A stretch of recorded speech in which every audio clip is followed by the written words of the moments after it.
Ce programme vous est présenté par les amis et les partenaires du ministère d'Andrew Wommack. Cela fait maintenant plus de 50 ans que ce ministère transmet l'amour et la grâce inconditionnelle de Dieu. Le message que j'ai entendu m'a vraiment énormément aidé. Il a béni ma vie. En fait, cela m'a révélé ce que signifie le fait de croire en Dieu.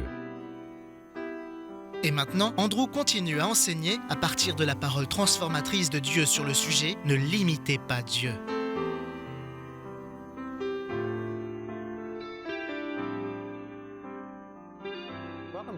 Bienvenue dans notre émission La vérité de l'Évangile. Aujourd'hui, je poursuis mon enseignement intitulé « Ne limitez pas Dieu ». Nous sommes au milieu de la 3e semaine et j'ai déjà couvert beaucoup de sujets. Maintenant, j'entre dans la dernière partie de cet enseignement. Dans une semaine, vendredi, ce sera mon dernier jour pour vous proposer ces ressources.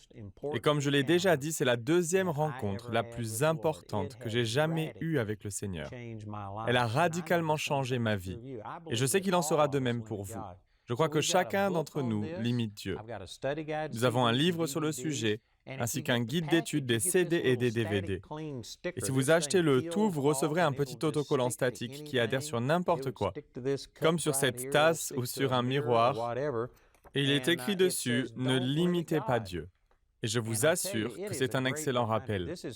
Et cet autocollant fait partie du lot, mais nous l'offrons aussi si vous commandez le livre seul. J'en ai moi-même un sur mon miroir. Et quand je me lève le matin, la première chose que je vois, c'est cette mention « Ne limitez pas Dieu ». Et c'est un excellent rappel. Ce dont je veux commencer à parler aujourd'hui, c'est qu'après le Seigneur m'ait parlé pour me montrer que je le limitais, j'ai dû comprendre que Dieu ne fait pas arriver les choses de manière souveraine. Nous devons coopérer ou sinon nous pouvons limiter Dieu. J'avais réalisé que j'étais devenu paresseux et que je me sentais plutôt à l'aise parce que nous étions arrivés à un stade où les choses fonctionnaient bien et où je ne ressentais pas de pression. Et je ne voulais donc pas m'exposer au risque d'un échec. J'ai dû surmonter la peur de l'échec, la peur de l'homme, ainsi que la peur du rejet et de la persécution. Et ces derniers jours, j'ai expliqué en particulier comment j'ai dû faire face à la peur du succès. Parce que je crois que le succès, plus que les difficultés, est ce qui entraîne la ruine de beaucoup de gens. Ce dont je veux commencer à parler aujourd'hui, c'est qu'après avoir pris toutes ces décisions, après m'être rendu compte que je limitais Dieu, après avoir vaincu ma complaisance, ma peur du rejet, de la punition, ma peur du succès, après m'être décidé à enlever les limites que j'imposais à Dieu, que fallait-il faire? Comment procéder et surmonter tout cela en pratique? Certains d'entre vous ont peut-être regardé toutes les émissions jusqu'à ce point sur cet enseignement. Vous avez suivi mon parcours, vous vous identifiez à tout ce que j'ai dit, et vous vous demandez maintenant, je me rends compte qu'il faut que j'enlève les limites que j'impose à Dieu. Mais comment faire? À partir de maintenant et jusqu'à la fin de la semaine prochaine, je vais parler de votre imagination. Parce que c'est comme cela que vous enlevez les limites imposées à Dieu. Il y a tellement de leçons à couvrir et je suis conscient que la plupart des gens ne regardent pas toutes les émissions. Et même si vous le faites, il y a tellement de sujets traités d'une émission à l'autre qu'il est difficile de tout retenir. Et encore une fois, je vous encourage à vous procurer ces ressources, car elles pourraient avoir un impact profond sur votre vie. Quand on parle d'imagination, la plupart des gens n'accordent pas à l'imagination l'importance que lui accordent les Écritures. Nous pensons que le fait d'imaginer des choses est puéril. La plupart des gens considèrent l'imagination comme une simple fantaisie. Mais l'imagination est bien plus qu'une fantaisie. On peut l'utiliser de cette façon, mais ce n'est pas vraiment la bonne façon de l'utiliser. La Bible a pourtant beaucoup à dire sur l'imagination. Regardez ce passage de la Genèse, chapitre 6, du verset 5 jusqu'au verset 7, où il est écrit « Et Dieu vit que l'immoralité de l'homme était grande sur la terre, et que toute l'imagination des pensées de son cœur n'était que continuellement mauvaise. Et cela fit que le Seigneur se repentit de ce qu'il avait fait l'homme sur la terre, et cela l'attrista dans son cœur. Et le Seigneur dit, « Je vais détruire l'homme que j'ai créé de la surface de la terre, tant hommes que bêtes et les êtres rampants, et les volatiles dans l'air, car cela me fait me repentir de les avoir faits. » Et c'est à ce moment-là que le Seigneur a envoyé le déluge. Cela montre donc que Dieu connaît l'imagination de nos cœurs. et qu'il nous tient pour responsables de ce que nous imaginons. Et il a même jugé les hommes à cause de l'imagination de leur cœur. Dans le Nouveau Testament, Jésus a également renforcé ce principe parce que la loi de l'Ancien Testament disait « Tu ne commettras pas d'adultère, tu ne commettras pas de vol, tu ne commettras pas de meurtre ». Mais dans le Nouveau Testament, dans le Sermon sur la montagne, Jésus est venu et a dit que si vous avez convoité dans votre cœur, vous avez déjà commis l'adultère. Si vous haïssez dans votre cœur, vous avez déjà tué. Et vous savez de quoi il parle de l'imagination. Si vous pensez et convoitez dans votre cœur, dans votre imagination, alors vous êtes déjà coupable d'adultère. Cela montre l'importance cruciale de l'imagination, et pas seulement des actes. Je ne dis pas que ce que vous faites n'est pas important, mais je dis qu'il faut voir plus loin, plus profond. Vos actions ne sont qu'un résultat de ce que vous pensez dans votre cœur. Proverbe 23:7 dit « Car comme il pense dans son cœur, ainsi est-il ». La plupart des gens veulent changer le « ainsi est-il ». Ils veulent changer leur expérience, mais ils ne veulent pas changer leur façon de penser. Mais pour changer, il faut d'abord changer sa façon de penser. Je crois que c'est Albert Einstein qui a dit que continuer à faire la même chose et s'attendre à des résultats différents était une définition de la folie. Et pourtant, il y a beaucoup de gens qui prient pour être guéris, mais qui pensent comme s'ils étaient malades. Ils prient pour que leur mariage soit guéri, mais ils s'adonnent à la pornographie. Ils convoitent, ils pensent et ils font des choses qui sont contraires à leur objectif. Une fois, je suis allé à une réunion d'anciens élèves de mon lycée pour un 40e anniversaire. Et parmi ceux que j'ai rencontrés, il y avait une femme avec qui je n'étais jamais sorti, mais à l'école, nous avions flirté ensemble. J'étais seul, j'ai parlé avec cette fille. Et quand je suis rentré dans ma chambre d'hôtel, j'ai commencé à me demander ce qui se serait passé si je l'avais épousée au lieu d'épouser Jamie. Et j'ai commencé à penser et à imaginer. Et je veux dire, ça n'a pas pris 5 secondes ou 10 secondes au maximum. Et je me suis dit, où est-ce que cela va m'amener? Il n'y a rien de bon qui peut sortir de ces pensées. Il y a beaucoup de mal qui peut en sortir.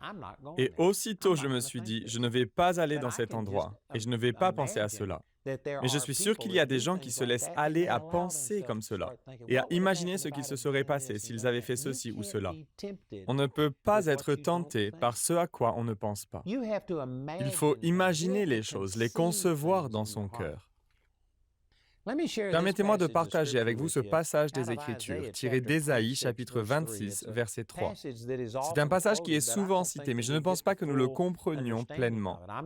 Je ne suis pas sûr moi-même de le comprendre entièrement, mais Dieu m'a vraiment parlé à travers ce verset. Il est dit dans Ésaïe, chapitre 26, verset 3, « Tu garderas dans une paix parfaite l'esprit qui s'appuie sur toi, car il se confie en toi. » Il y a beaucoup de choses que l'on peut enseigner à partir de ce verset. Je l'utilise souvent.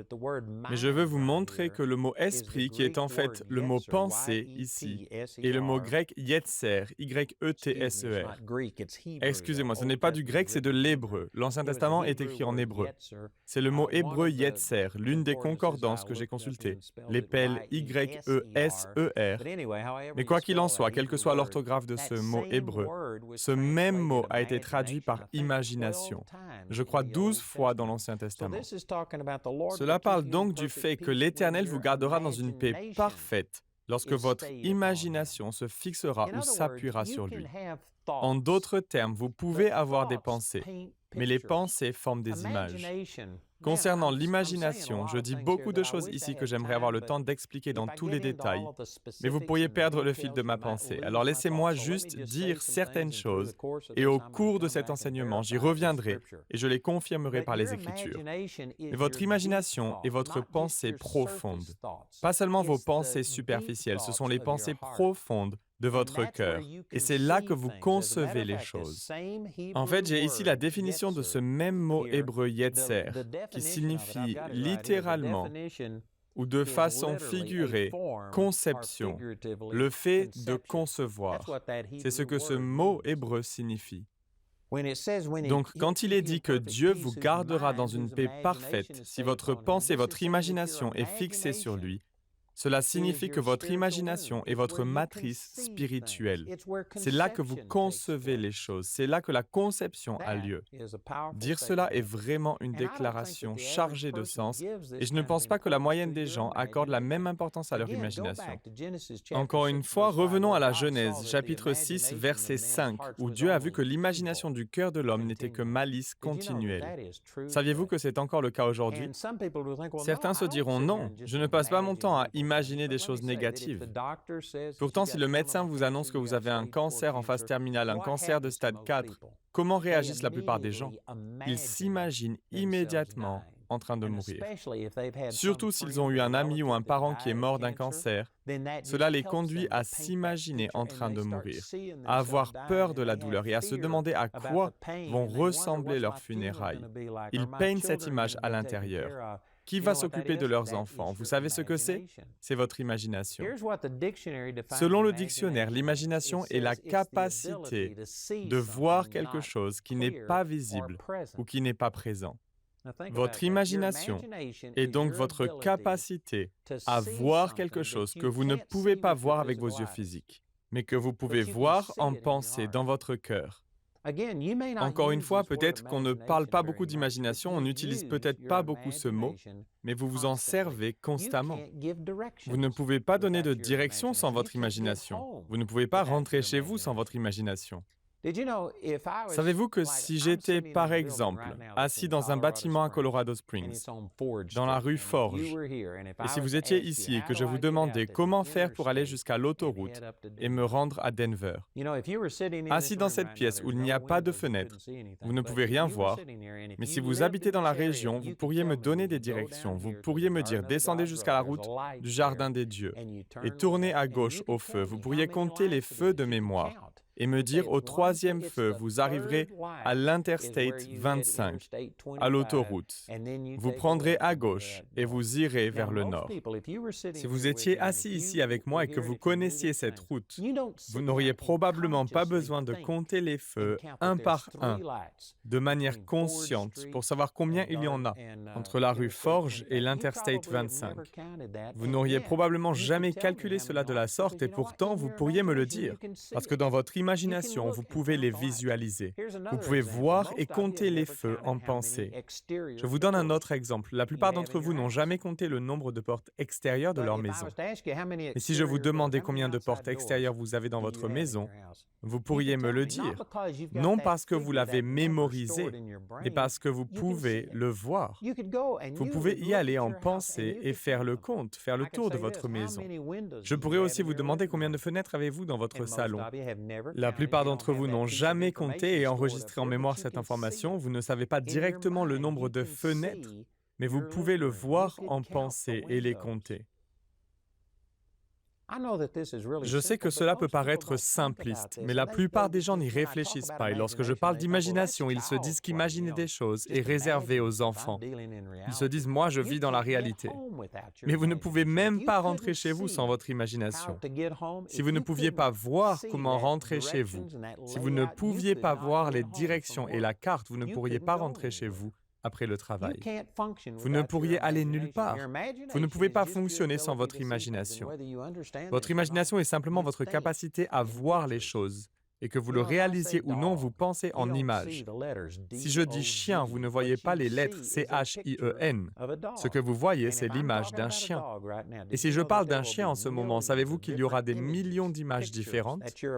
Ce sera l'image que vous faites d'un chien. Et c'est généralement le chien que vous avez. Si vous avez un petit chien, vous penserez à un petit chien. Si vous avez un gros chien, vous penserez à un gros chien. Votre image peut être différente en fonction de votre expérience et de ce sur quoi vous vous concentrez. Mais les mots peignent des images et avec mes mots, je peux changer votre image. Certains d'entre vous pensent à un petit chien minuscule. Je pourrais dire pensez à un gros chien et votre image changerait immédiatement. Puis je dirais, pensez à un gros chien noir. Pensez à un gros chien noir qui est méchant, qui montre ses dents, qui aboie contre vous.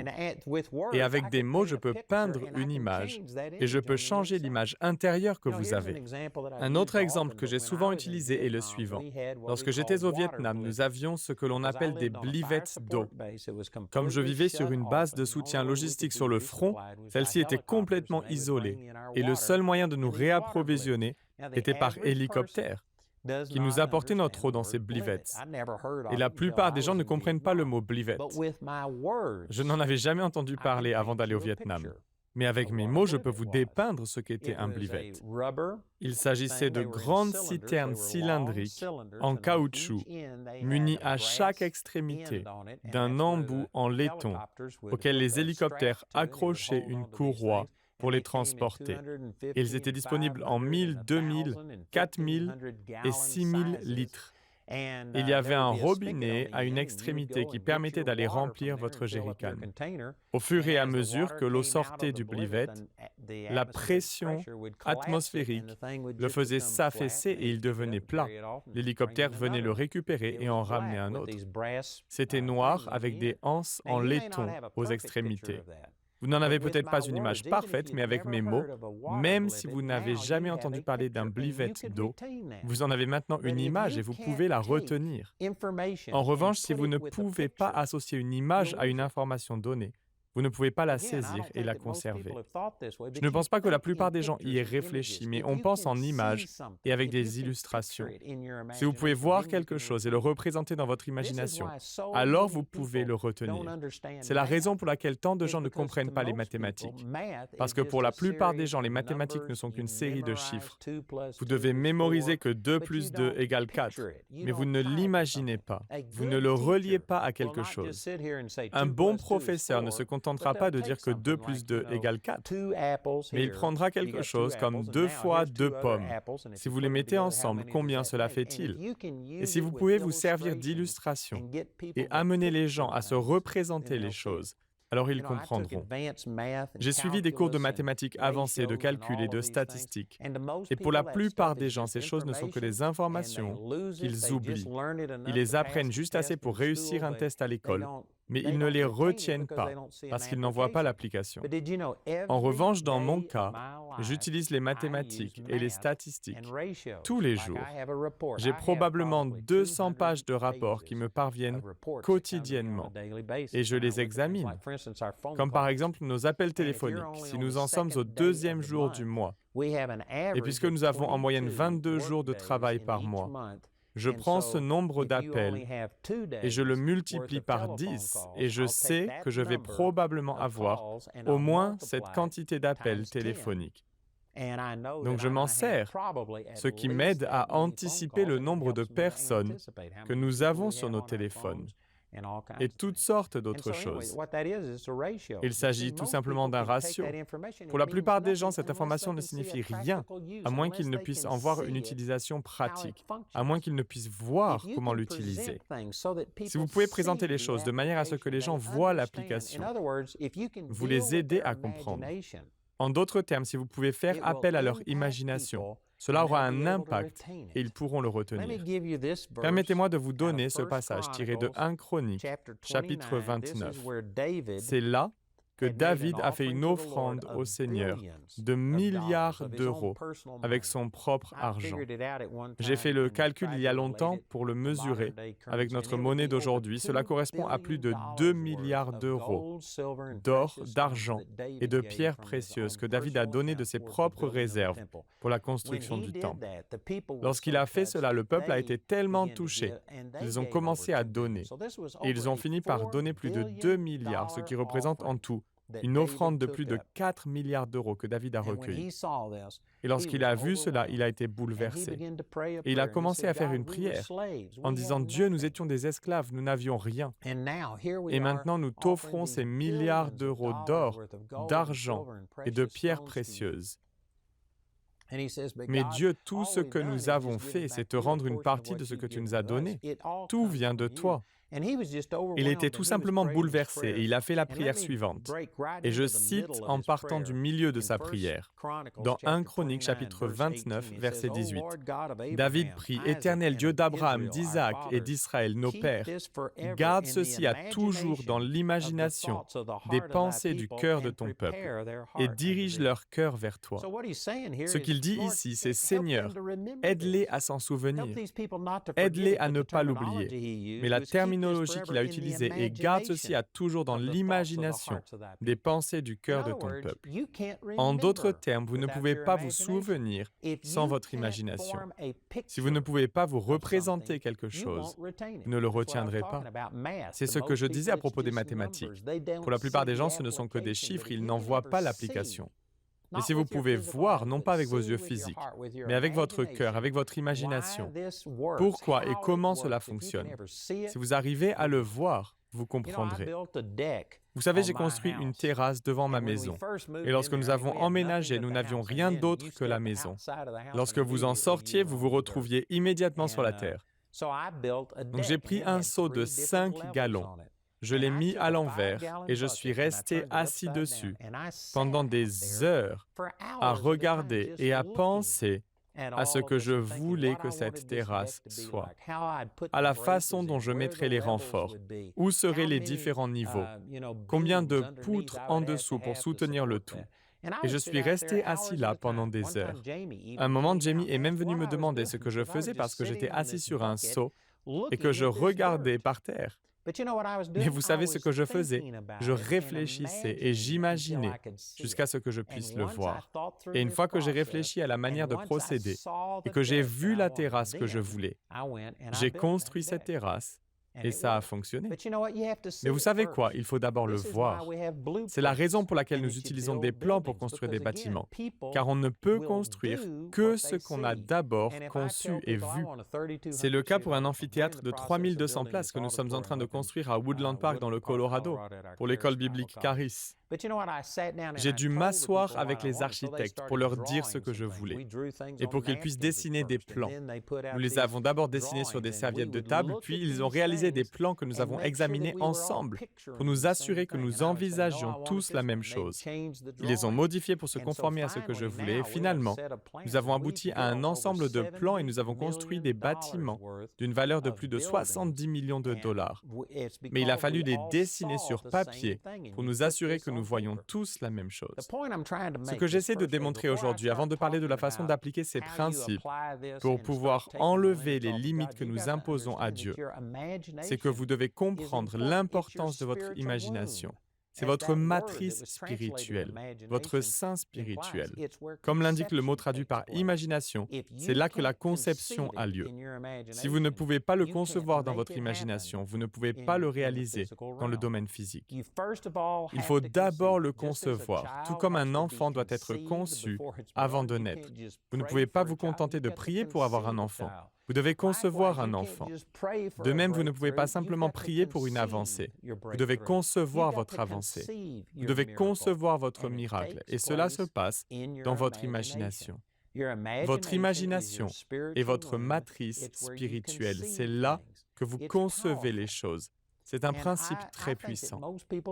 Et je pense que la plupart des gens ne le comprennent pas. Ils pensent que passer du temps à réfléchir et à imaginer est une perte de temps. En fait, c'est très productif. Je pense à Peter Daniels, qui est un homme d'affaires et un conférencier international et qui passe une journée par semaine à ne rien faire d'autre qu'imaginer. Un jour par semaine, il met de côté toutes les affaires et tout son courrier pour se consacrer à imaginer et il réussit très bien. Toute personne créative a une imagination vivante. Et je pense que la moyenne des gens ne nourrissent pas leur imagination. Et c'est la raison pour laquelle j'enseigne sur la façon dont vous pouvez vous imaginer en train de réussir. Imaginez que vous avez du succès et d'ailleurs le sous-titre du livre « Ne limitez pas Dieu ». La Bible a beaucoup à dire à ce sujet. Je vais donc en parler plus longuement. Je vous encourage à continuer de suivre cet enseignement. Le programme d'aujourd'hui fait partie de la série « Ne limitez pas Dieu ». Nous espérons que ce message vous a béni. Notre ligne téléphonique est ouverte aux heures indiquées à l'écran. Appelez-nous si vous avez des questions sur ce programme, si vous avez besoin de prière ou si vous désirez commander l'un de nos enseignements. Vous pouvez nous contacter au numéro qui s'affiche à l'écran. Ce programme a été rendu possible grâce au soutien financier de nos partenaires. Si vous souhaitez devenir partenaire, vous pouvez le faire en appelant ces numéros. Nous vous proposons un livre sur le même sujet que l'émission d'aujourd'hui, intitulé « Ne limitez pas Dieu », que vous pouvez vous procurer pour 14 €. Vous pouvez aussi opter pour les fichiers audio MP3 et vidéo MP4 sur clé USB. Les 20 émissions de cette série sont disponibles en DVD pour 22 €. Vous pouvez également vous les procurer en CD pour la somme de 15 €. Si vous commandez les 2 albums, CD et DVD de manière simultanée, le prix de l'ensemble baisse à 30 €. Pour tous nos téléspectateurs qui se trouvent en dehors de l'Europe, tous les produits que nous vous présentons sont disponibles grâce à nos bureaux dans votre région. Vous pouvez les contacter grâce aux détails qui s'affichent sur votre écran afin de connaître le prix dans leur monnaie locale. Andrew a à cœur que chacun puisse écouter ou regarder ce programme à sa convenance et puisse le partager avec d'autres. Si vous ne pouvez pas vous permettre d'acheter cette série, nous vous enverrons un lien afin de télécharger gratuitement l'enseignement de cette semaine en version audio MP3. Pour cela, il suffit de nous appeler. Notez que vous ne pouvez profiter de cette offre qu'en appelant notre ligne téléphonique. Vous pouvez nous appeler dès maintenant au numéro qui s'affiche sur votre écran.